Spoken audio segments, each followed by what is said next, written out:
TNA wrestling has restored so many ex-WWE stars' careers, like Christian Cage, Sting, Scott Steiner, Booker T, Kurt Angle, Rob Van Dam, Kevin Nash. So many stars that their careers were just falling flat. Their careers were beginning to fade away. And it's not that it was falling flat. It was just their time was coming to an end, and there was nothing else for them to do in the WWE. Okay, we could even add Dolph Ziggler to that list because his career has been restored in TNA. And the likes of Gail Kim, even. Gail Kim had a failed WWE career, right? Where she wasn't treated the best at all as a women's wrestler, but in TNA, she was treated like a star, right? There's instances where someone in WWE is treated like an enhancement talent, like a Kurt Hawkins, or like a Fandango, or Santino Marella, and they're used better in TNA. They're treated better. And the thing with TNA that I love is the fact that they have more of a structured company, wrestling company, and they know what to do, and they know how to reinvent ex-WWE stars. They give them brand new theme songs. They give them new storylines. They completely give them a rehaul of character, almost to a point where you don't even recognize them anymore. Okay, even from the name changes and all that.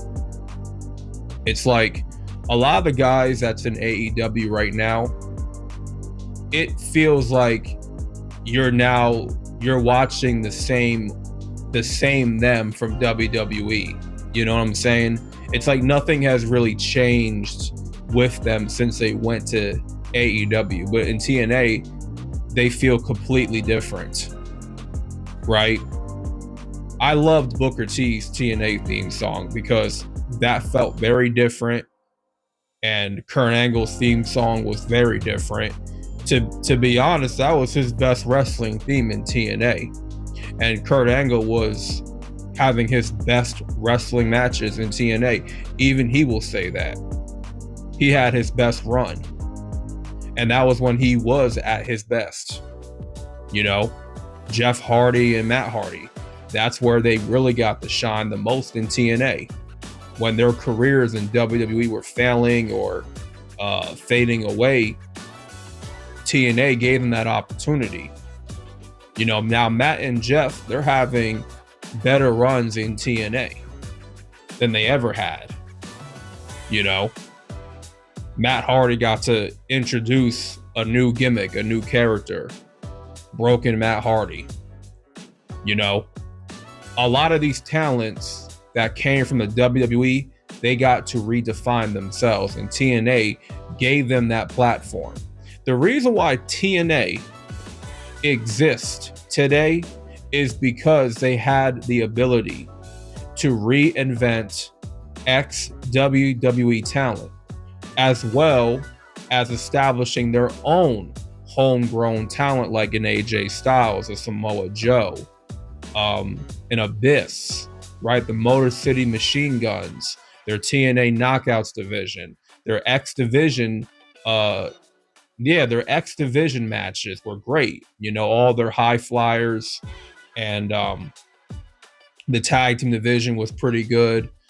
And they had a good utilization of the legends that came in, you know, and even though management kind of tore things up, it kind of ruined some things, but I thought the TV product was pretty solid for the most part. You know, I thought Rob Van Dam had a decent run in TNA. You know, I think nothing will ever top his run in ECW. Okay, not even WWE.